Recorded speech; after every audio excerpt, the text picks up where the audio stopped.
देखें, पाकिस्तान तहरीक इंसाफ की गवर्नमेंट के साथ एक मसला सबसे बड़ा ये है कि एक तो पहले दिन से मीडिया ट्रायल भी शुरू हो गया, गवर्नमेंट बनते ही पब्लिक ट्रायल भी शुरू हो गया और सोशल मीडिया ट्रायल भी शुरू हो गया। ये शायद पॉजिटिव चीज़ है, नेगेटिव चीज़ है, बहरहाल हुआ ज़रूर है 2018 से अब तक। लेकिन पाकिस्तान तहरीक इंसाफ की गवर्नमेंट का एक और मसला भी है कि आप एक बहरान के बाद नया बहरान जन्म दे देते हैं। लाइक PDM के गुब्बारे में से हवा निकली, आपने एक कलदम मजहबी जमात को छेड़ डाला और रिलीजियस सेंटिमेंट है मुल्क के अंदर, बहुत ख़तरनाक तरीके से उसको छेड़ा गया। वो अभी दबा नहीं था, अब आप लोग मीडिया को अब पैमरा के ज़रिए रेगुलेट करने के हवाले से अभी न्यूज़ एडिटर्स एसोसिएशन ने इसके ऊपर ठीक ठाक प्रोटेस्ट कर डाला है। तो आप लोग जो है ना इन बहरानों के इनको मजीद बढ़ाने की बजाय इनको काबू करें। जहांगीर तरीन साहब वाला बहरान आपने जमील, बात ये है कि अभी इसके ऊपर तो काफ़ी डिटेल में बात हो गई, ये काबीना की खबरों के हवाले से और सारा इसके ऊपर बहुत सारी चीज़ें सामने आ जाएंगी। और होता ये है कि अगर किसी कॉर्नर से, किसी स्टेक होल्डर की तरफ से अगर कोई इख्तलाफ भी सामने आता है तो उस इख्तलाफ को हम सुनने को तैयार हैं। जिस तरह मैं आपसे बात कर रहा हूँ, हमने बड़ी प्रोडक्टिव बात कर ली, बड़ी प्रोडक्टिव डिबेट की जी। ना मैंने इस चीज़ को इनकार किया, ना आपने कहा कि यार नहीं, आपने भी जो हमारा मौक़िफ़ है उस मौक़िफ़ की आपने भी उसको इनकार नहीं किया। आप हमारा और आपका एग्रीमेंट इस चीज़ के ऊपर है कि खबर का गला भी नहीं घूटना चाहिए और उसके साथ साथ खबर की क्रेडिबिलिटी भी कायम रहनी चाहिए। स्पेकुलेटिव नहीं होनी चाहिए, सनसनी नहीं होनी चाहिए। बाद का सनसनी फैलाने में हम बहुत आगे निकल जाते हैं। लिहाजा बात यह है कि उसके दरमियान आपने एक, मैं समझता हूँ कि एक बैलेंस क्रिएट करना है। जहाँ तक रही बात बहरानों की, देखें जमील, जो बाहुकूमत होती है उसके लिए आए रोज़ नया दिन, हर रोज़ एक चैलेंज होता है। और नहीं हो सकते कि आप कहें कि आपको चैलेंज ही कोई ना आए, फिर तो आपकी समझ लेना कि आपकी ज़िंदगी भी जो है उसका ग्राफ बिल्कुल स्ट्रेट चल रहा है। ये उतार चढ़ाओ, ये मामलात आपका हिस्सा होते हैं, इनसे आप सीखते भी हैं और इनसे आप विजिलेंट भी रहते हैं इन चीज़ों से। जहाँ तक आपने मुख्तलिफ हवाला जात की बात की, देखें जो PDM है, PDM ने तो बहुत कोशिश की, चाय की प्याली का तूफ़ान बर्पा किया हुआ था उन्होंने।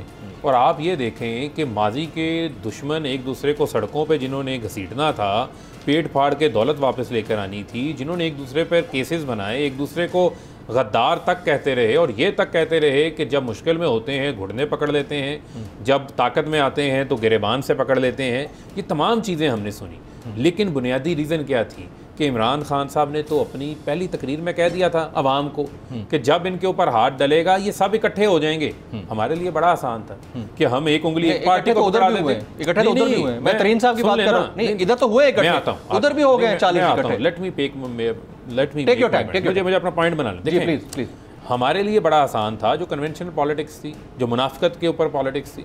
एक रास्ता ये था कि आप एक उंगली पीपल्स पार्टी को पकड़ा दें, एक PMLN को पकड़ा दें और दोनों को आप जो है वो खिलाते रहें। दोनों खेलने के लिए भी तैयार थे। आपको याद होगा कि बिलावल ने नारा मारा था, कदम बढ़ाओ इमरान खान, हम तुम्हारे साथ हैं। शहबाज शरीफ ने कहा था जी चार्टर ऑफ इकॉनमी करते हैं, उसकी कीमत मांग रहे थे।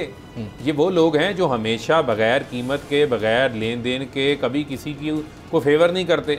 मकसद ये था कि NRO दे दो। फैटफ बिल के दौरान वो 35 शिक्कें आपके सामने आईं जिसमें मकसद था नैब को बंद कर दिया जाए। लेकिन हमने जब इन्हें कहा कि हम इन चीज़ों पे तैयार नहीं हैं, NRO नहीं मिलेगा, तो इन्होंने PDM बना ली। PDM बनाने के बाद अब आप देखें कि एक दूसरे के गिरेबान पकड़े हुए हैं, एक दूसरे को सिलेक्टेड कह रहे हैं। हमें सिलेक्टेड कहने वाले आज एक दूसरे को सिलेक्टेड कह रहे हैं। कहाँ लड़ना था चेयरमैन सेनेट के लिए, कहीं ना कहीं उनके इत्तेहादियों को कहीं ना कहीं कोई रिलीफ तो मिला है। एक मिनट, मैं पीपल्स पार्टी की बात कर रहा हूं। देखें relief, that is very much obvious नजर आ रहा है। बात क्या है, बात रिलीफ की नहीं है। बात यह है कि दोनों जमातों का शुरू से ही एक दूसरे के साथ मुनाफिकत थी, शुरू से ही, क्योंकि एक दूसरे के डसे हुए हैं ना, एक दूसरे पे एतमाद नहीं करते। अब जरदारी इसमें अपना मतलब निकाल गए और पीपल्स पार्टी ने तो नून के साथ वो काम किया पकड़ के जो इन्होंने उनके साथ करना था। घड़ी खुदा बख्श में मरियम से नारे भी लगवा लिए, बिलावल को छोटा भाई भी बनवा लिया, खुद को आसफा और बख्तावर की जगह के ऊपर भी ले गई। और यही मैडम साहिबा जो हैं जिनकी लंदन में क्या पाकिस्तान में कोई प्रॉपर्टी नहीं थी, ये कहती थी इमरान जरदारी भाई भाई, वो क्लिप आप निकाल के रखे ना, ये बातें करती थी। आज उनके स्टेज के ऊपर चढ़ गई और जब उन्होंने इस्तीफे नहीं दिए, उन्होंने कहा नवाज शरीफ को वापस लेकर आए, तो फिर इन्होंने एक दूसरे को सिलेक्टेड कहना शुरू कर दिया। एक दूसरे के गंदे कपड़े चौकों के ऊपर इन्होंने धोना शुरू कर दिए। कहाँ इन्होंने लीडर ऑफ द हाउस के लिए लड़ना था, चेयरमैन सेनेट के लिए लड़ना था, अब भाई लड़ रहे हैं। चले उनके गुब्बारे में लड़ाई, उनके गुब्बारे में हवा निकल गई। अभी जो नए चैलेंजेस खड़े हो गए आपके लिए, मैं तरीन साहब की बात कर रहा हूं, उधर भी तो आया ना। एक बड़ा ना मशहूर टीवी प्रोग्राम हुआ करता था कि कौन बनेगा करोड़पति। ये आज इशू चल रहा है इनका, कौन बनेगा अपोजिशन लीडर, इनकी लड़ाई उस पर आ गई। जहाँ तक देखें बात तरीन साहब वाला मामला है, इस पहलू ब्लैकमेल तो वहाँ पे भी हुए हैं आप लोग। नहीं, इस पहलू इन्वेस्टिगेशन ऑफिसर चेंज कर दिया आप लोगों ने। इस पहलू का आपका देखें, आपका राइट है सवाल पूछना, हमारा काम है उसका जवाब देना है। बिल्कुल। और एक अच्छा सहाफी वो होता है जो हर पहलू से सवाल को उजागर करे, सवाल उठाए, ताकि आवाम सुने। इसी वजह से हम आपको पसंद भी करते हैं भाई, हमारे इसी वजह से हम आपको अप्रिशिएट भी करते हैं कि आप नौजवान भी हैं, विजिलेंट भी हैं, और आपका हर एंगल के ऊपर आपकी नज़र होती है। देखिए दो बुनियादी चीज़, ब्लैकमेल हुए नहीं हुए, देखिए दो बुनियादी चीज़ें। बुनियादी चीज़ क्या है? बुनियादी चीज़ ये है कि अगर इमरान खान ब्लैकमेल होने वाले होते तो जंगीर तरीन का तो मामला ही कोई नहीं है। हमारे लिए तो जब पीडीएम हमें जलसे कर रही थी, जुलूस कर रही थी, इस्तीफ़े दे रही थी, अदम एतमाद की बातें कर रही थी, लॉन्ग मार्च की बातें कर रही थी, या पिछले साल फजलुर रहमान साहब रेंटे धरना लेकर आए थे यहाँ पर, जिसमें बावर्ची पीपल्स पार्टी का था और कंटेनर नून लीग का था, अक्टूबर 2019 में। तो हम तो उस वक्त भी ब्लैकमेल नहीं हुए।